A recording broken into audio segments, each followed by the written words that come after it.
kepada Majlis Mesyuarat Agung PAS kawasan Puchong pada kali ini.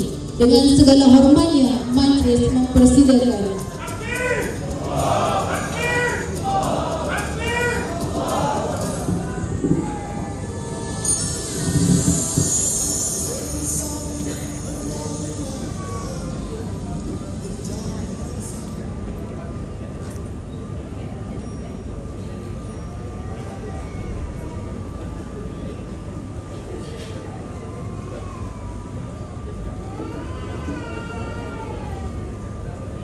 Bismillahirrahmanirrahim.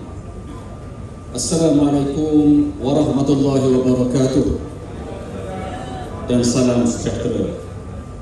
Alhamdulillah Rabbil Alamin. Wassalatu wassalamu ala ashrafil anbiya wal mursalin wa ala alihi wa sahbihi ajma'in.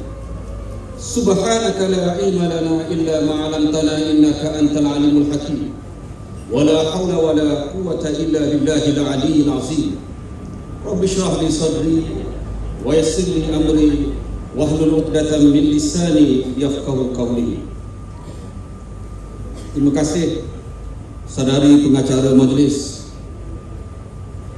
yang berbahagia, Ustaz Rasidi Muhammad Yunus yang di-Pertua PAS kawasan Puchong, yang berusaha Tuan Haji Jafri bin Man Amin, pemerhati daripada PAS Negeri Selangor,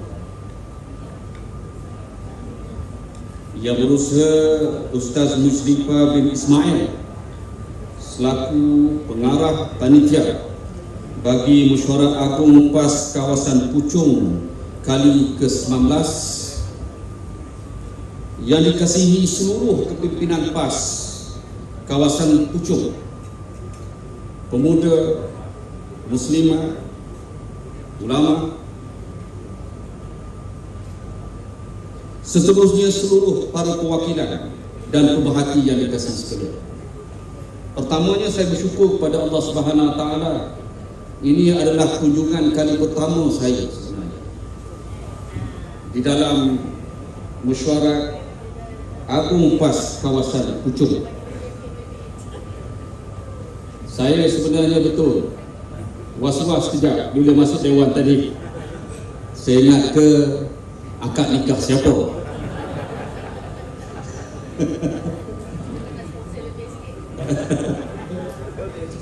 Okey. Tuan-tuan yang saya hormati sekalian, marilah kita sama-sama berasa syukur kepada Allah SWT dengan nikmat yang Allah Subhanahu Wa Taala berikan kepada kita. Nikmat Islam, nikmat iman. Allah Subhanahu Wa Taala meletakkan kita dalam jalan perjuangan Islam, jalan menegakkan kebenaran, jalan amar ma'ruf nahi munkar, jalan mereka yang Allah Subhanahu Wa Taala janjikan diberikan kejayaan. Sifat kita sebagai orang Islam dahagakan kejayaan. Bukan sahaja kejayaan di dunia, tetapi juga kejayaan yang lebih hakiki, besar di akhirat dunia yang kekal abadi. Pentingnya kejayaan kepada kita. Ada orang kata pasti jual apa, nak kalah ke? Tak. Kita yang paling mahukan kejayaan, betul atau tidak? Tetapi kejayaan yang kita ukur adalah kejayaan yang hakiki. Kembali kepada Allah SWT, mendapat redha ilahi. Hakikinya kejayaan yang digambarkan oleh setiap Islam digambarkan dengan seruan 5 kali sehari melalui azan, hayya 'alas salat, hayya 'alal falah. Marilah menuju kejayaan, menjadi orang yang beruntung, orang yang tidak rugi, seperti mana yang disebut di dalam surah Wal-Asr. Bismillahirrahmanirrahim. Wal-Asr, innal insana lafi khusr. Demi masa sesungguhnya manusia rugi belaka, semua dalam kerugian. Illal ladzina amanu wa 'amilus shalihat, kecuali mereka yang beriman dan mengerjakan amal soleh. Wa tawasau bil haqq, berpesan-pesan dengan kebenaran. Wa tawasau bis sabr, berpesan dengan kesabaran. Allah Subhanahu wa taala berfirman di dalam banyak tempat tentang ciri-ciri mereka yang diberikan keberuntungan ini.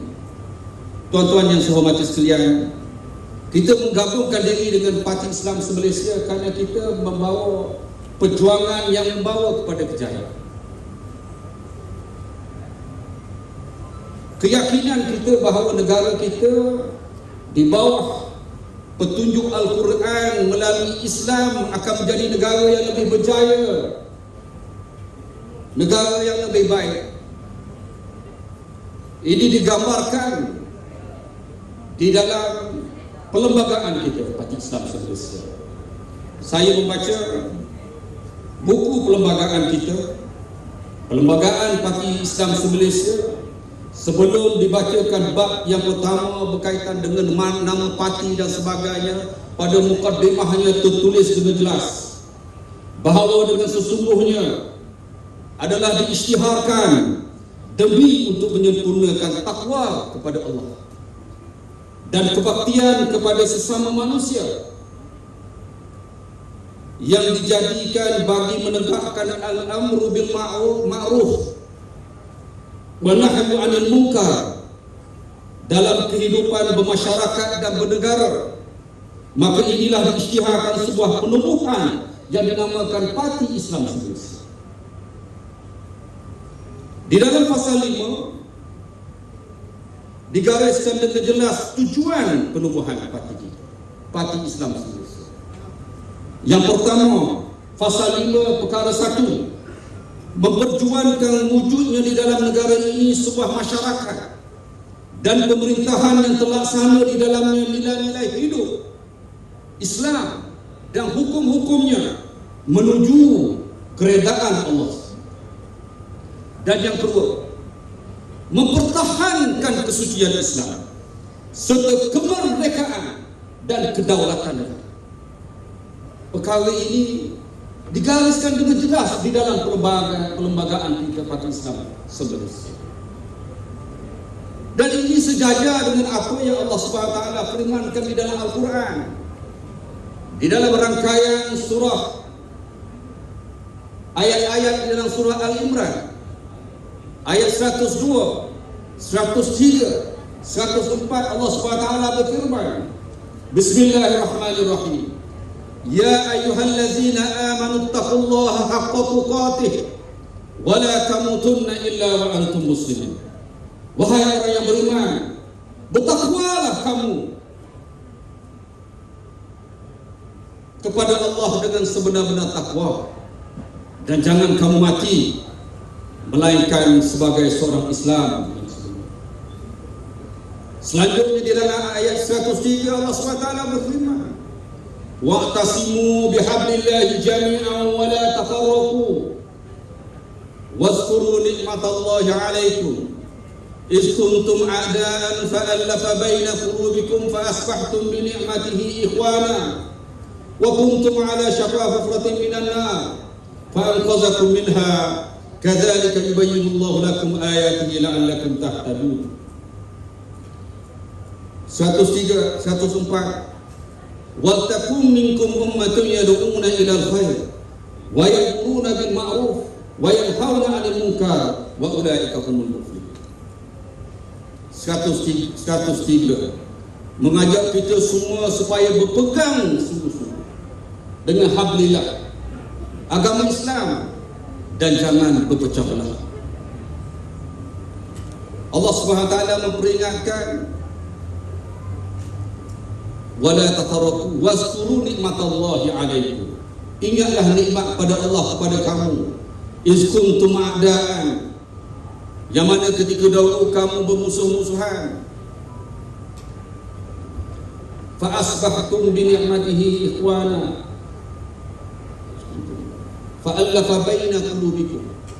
Maka Allah persatukan hati-hati kamu. Fa asbahtum bi ni'matihi ikhwana, maka jadilah kamu kerananya dengan nikmatnya bersaudara. Wa kuntum ala syafa hufratin minan nar, sedangkan ketika itu kamu berada daripada tepi jurang api neraka.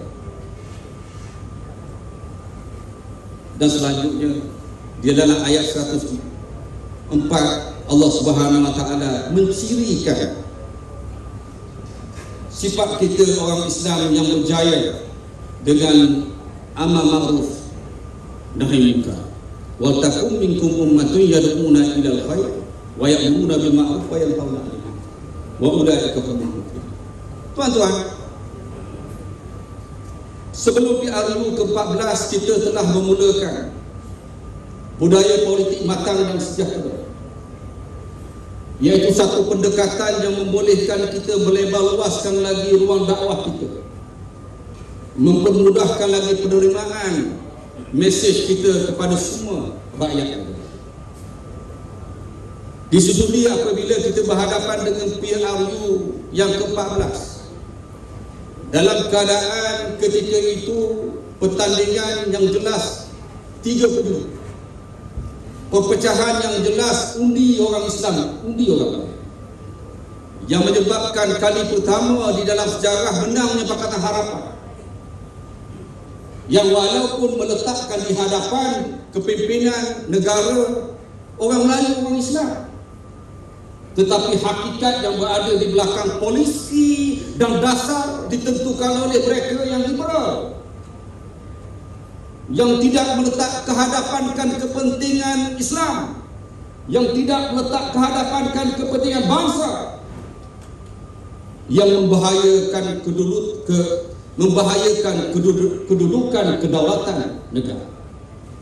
Isu-isu seperti Statut Rom, isu-isu seperti ISIL adalah membabitkan kepentingan bersama seluruh umat, seluruh orang Melayu, yang mana di sini ketika itu Parti Islam se-Malaysia berada di hadapan, sesuai dengan pendekatan yang terlebih dahulu kita ambil sebelum daripada pilihan raya, budaya politik matang dan sejahtera, memudahkan untuk kita berada di hadapan, menyeru kepada perpaduan, menyeru kepada penyatuan umat. Dan ternyata ketika itu, seperti mana yang telah disebut oleh Datuk Tan Sri Tun tadi, kronologi bagaimana tertubuhnya Perikatan Nasional, perbincangan yang dilaksanakan terlebih dahulu dengan kepentingan kepemimpinan Melayu Islam yang gelisah berada di dalam Pakatan Harapan ketika itu, kerana terpaksa menurut desakan demi desakan oleh mereka dalam tempoh 22 bulan yang disifatkan oleh sebahagian pemimpin yang pernah berada dalam Pakatan Harapan. Saya selalu jumpa hidup dalam keadaan gelisah, bimbang tentang nasib negara, bimbang tentang nasib agama, bimbang tentang nasib bangsa. Kebersamaan ini telah menyatukan kita. Dikarenakan oleh kebersamaan ini kita bergerak sebagai satu platform ketika itu. Berapa banyak pilihan raya yang berlangsung selepas itu kita menang. Bila pilihan kecil kita menang. Sehingga pada satu tahap ketika itu Pakatan Harapan takut kalau diadakan pilihan raya umum.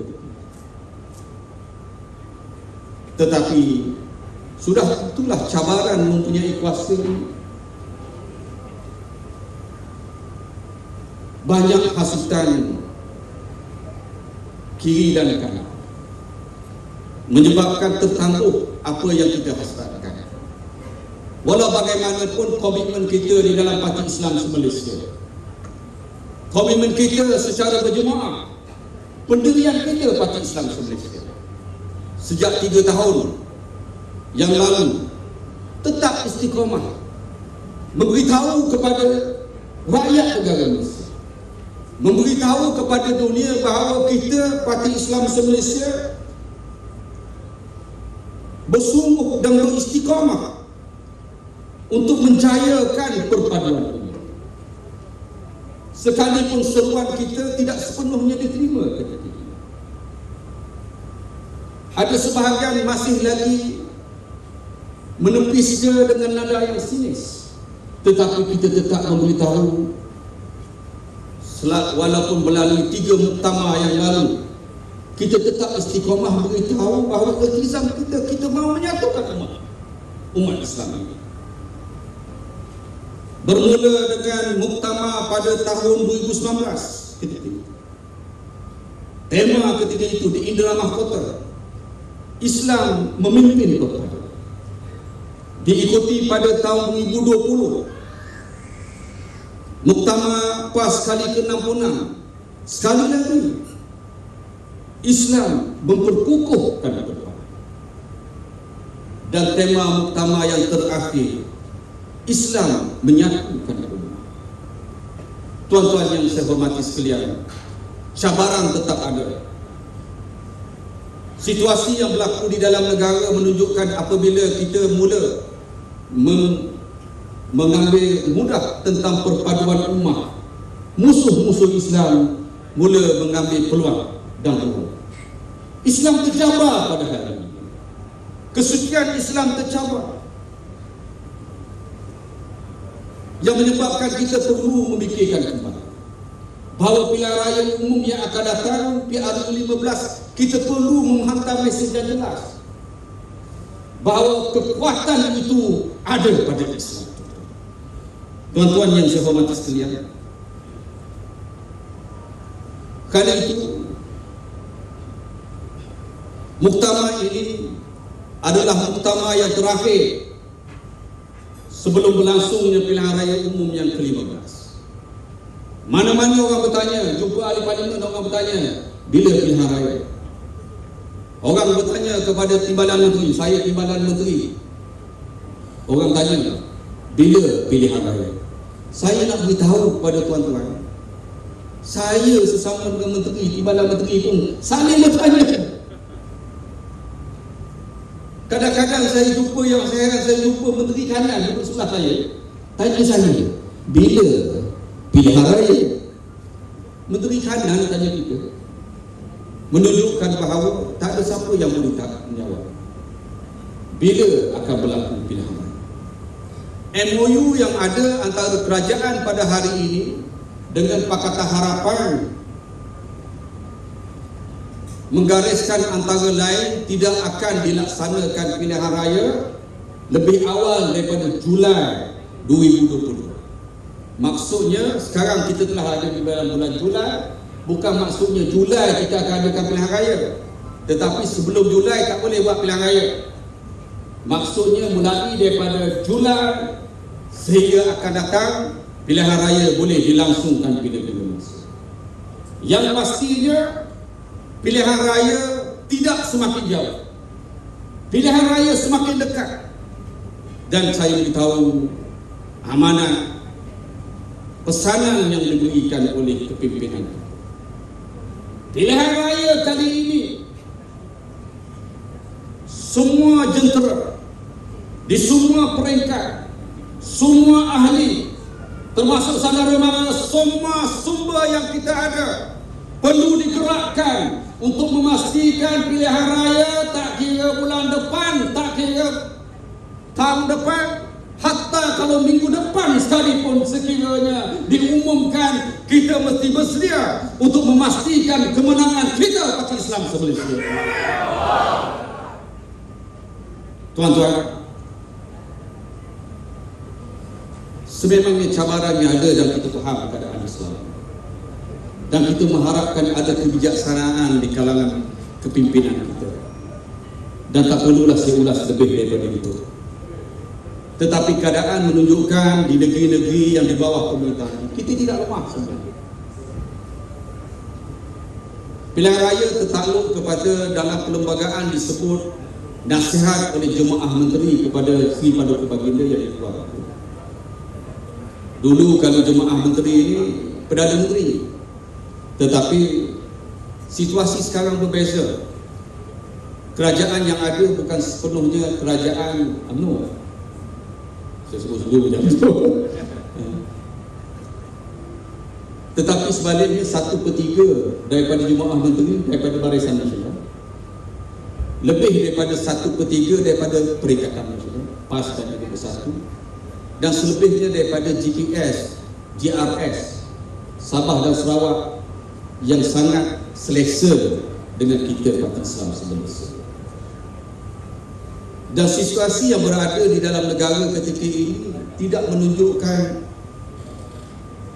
bertanggungjawab sekiranya pilihan raya dilaksanakan dalam keadaan rakyat berhadapan dengan pelbagai permasalahan yang memerlukan pemantauan harian sehingga dibentuk apa yang disebut sebagai pasukan jihad untuk mengawal inflasi yang diwajibkan bermesyuarat 2 kali seminggu, menyampaikan maklumat terbaru kepada rakyat apa yang kerajaan laksanakan. Begitu juga soal berkait dengan food security dan pelbagai cabaran yang sebenarnya menyebabkan anggota pentadbiran di dalam kerajaan pada hari ini sebenarnya dalam keadaan hampir tiap-tiap hari berlari-lari kerana negara sedang berdepan dengan tempoh-tempoh yang sukar dan mencabar. Tuan-tuan yang saya hormati sekalian,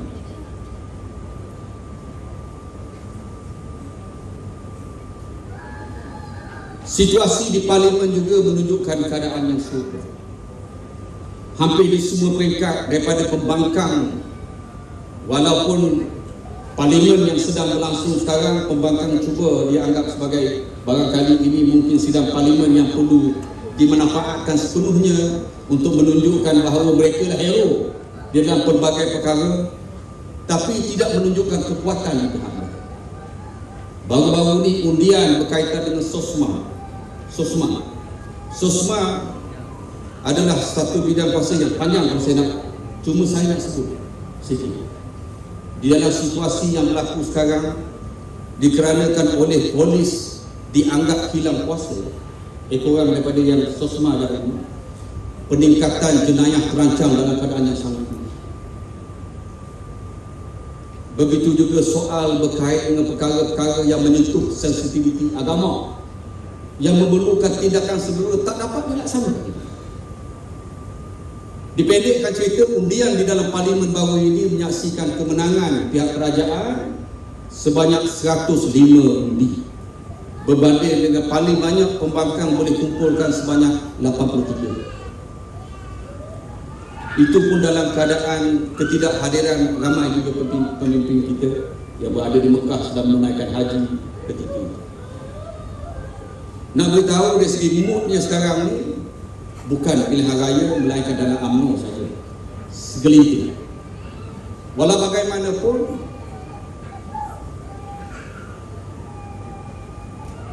ini mungkin menunjukkan bahawa kemungkinannya kata orang ikhlas boleh berlaku. Boleh berlaku tahun ini, boleh juga berlaku tahun depan. Yang saya mahu kongsikan adalah hakikat di bawah kepimpinan kita, Parti Islam Malaysia dan juga Perikatan Nasional, kalau saya boleh sebut di sini, kita memegang 4 negeri: Negeri Sabah, Negeri Kelantan, Kedah dan juga Terengganu telah menunjukkan kejayaan yang besar. Antara lain, Negeri Kedah mencatatkan kadar pelaburan. Ini adalah apa yang dimaklumkan oleh Datuk Seri Azmin Ali yang memegang jawatan sebagai Menteri Perdagangan Antarabangsa dan Pelaburan. Dia kata dulu dia Menteri Besar Selangor. Saya duduk kat Negeri Selangor, saya kena cakap baik-baik sikit ni. Dia kata dulu dia Menteri Besar Selangor, dia bangga kerana Negeri Selangor paling banyak dapat pelaburan. Ini disebut dalam mesyuarat Majlis Kepimpinan Tertinggi Perikatan Nasional yang menghimpunkan semua menteri-menteri, timbalan menteri-menteri besar. Disebut oleh Datuk Seri Azmin Ali, kali pertama dia dapat lihat Negeri Kedah untuk kali pertamanya mencatat kadar pelaburan di bawah kepimpinan Parti Islam Malaysia. Kadar kemasukan pelaburan paling tinggi di dalam negara kita. Kedah tahun lepas 66.2 bilion mengatasi Negeri Selangor untuk kali ini. Sepanjang Kedah diperintah oleh Barisan Nasional, diperintah oleh PH Mukhris tidak.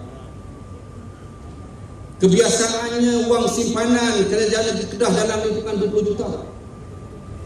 Di bawah kepimpinan PAS, tuan-tuan, untuk kali pertama simpanan wang kerajaan negeri Kedah mencapai angka 680 juta. Ini menunjukkan kemampuan kepimpinan pada atas.